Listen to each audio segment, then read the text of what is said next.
Hello viewers, আসসালামু আলাইকুম। আজকে আমি আসছি বরিশালে।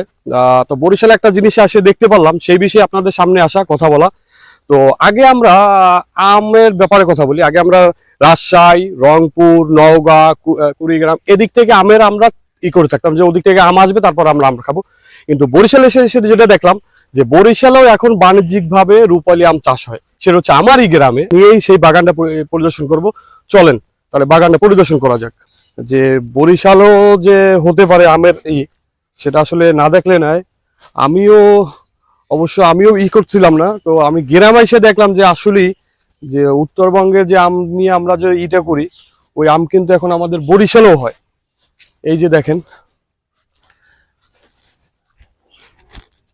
এই একটা আমের জাত আছে। তারপর ওই সাইডে আছে আমরুপলি।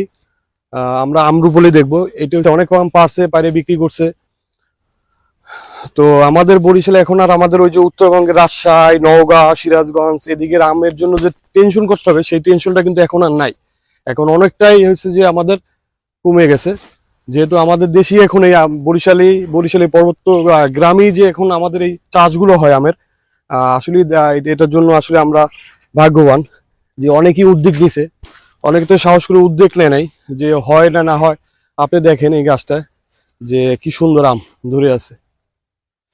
এখানে কিন্তু অনেক আম, আর অনেক আম পারছে। এখন তো আম কমে গেছে, এখন তো আম নাই।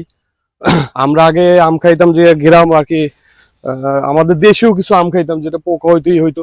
কিন্তু এখন বাণিজ্যিক ভাবে আমরুপালি, গোপালভোগ, তারপর হচ্ছে যে হাড়িভাঙ্গা, এগুলো বাণিজ্যিক ভাবে আমাদের বরিশালে এখন চাষ হচ্ছে। কি সুন্দর থোকা থোকা আম। আম পাকা টোকা নাই যে খামু।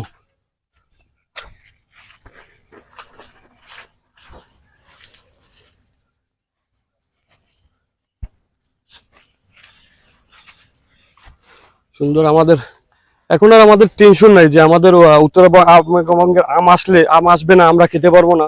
এই টেনশনটা এখন থেকে অনেকটাই কমে যাবে দক্ষিণবঙ্গের জন্য, যেহেতু অনেকে উদ্যোগ নিছে বাণিজ্যিক ভাবে চাষের জন্য আম। ওদিক যাওয়া যাবে নিজে না, গভীরতা বেশি। ওই সাইড দিয়ে যাওয়া যাবে না, ওই সাইড দিয়ে চল। আমরা এখন হচ্ছে যে গাছ থেকে আম খাবো।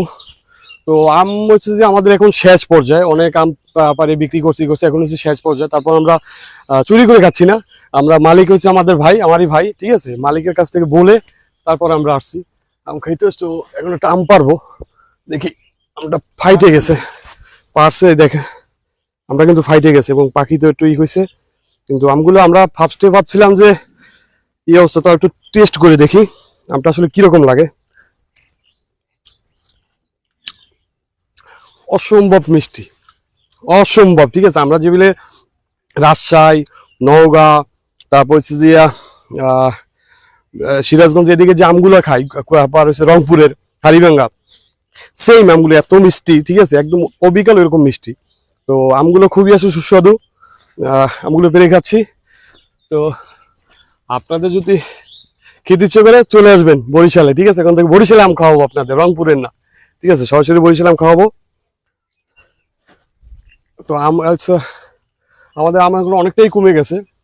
অনেক আম পারছে করছে, এই জন্য কমে গেছে আমগুলো। দেখেন এইটা আম পাইকে পুরো ফাইটে গেছে আর কি, দেখেন কি অবস্থা, ঠিক আছে। আর এই আমটা যে কি মিষ্টি হবে আর কি, এটা বেশিক্ষণ থাকতে পারে না। আবার দেখেন যদি এখন না পারেন তাহলে পাখিতে আবার খেয়ে ফেলবে, ঠিক আছে। এই আমটা গুলো দেখেন পাইকে পুরো ফাইটে আছে আমগুলো। তো অসাধারণ আর কি, অসাধারণ। আসলে গ্রামে আমি না আসলে হয়তো এই ভিউটা আমি দেখতেও পারতাম না, আর এই সিচুয়েশনটা পড়তেও না। তো খুব ভালো লাগছে। সবাইকে ধন্যবাদ আমার ভিডিওটা দেখার জন্য। একটু শেয়ার করবেন যাতে আপনাদের আরো সাপোর্ট পেতে পারি। এই জন্য অসংখ্য ধন্যবাদ আপনাদের। আসসালামু আলাইকুম।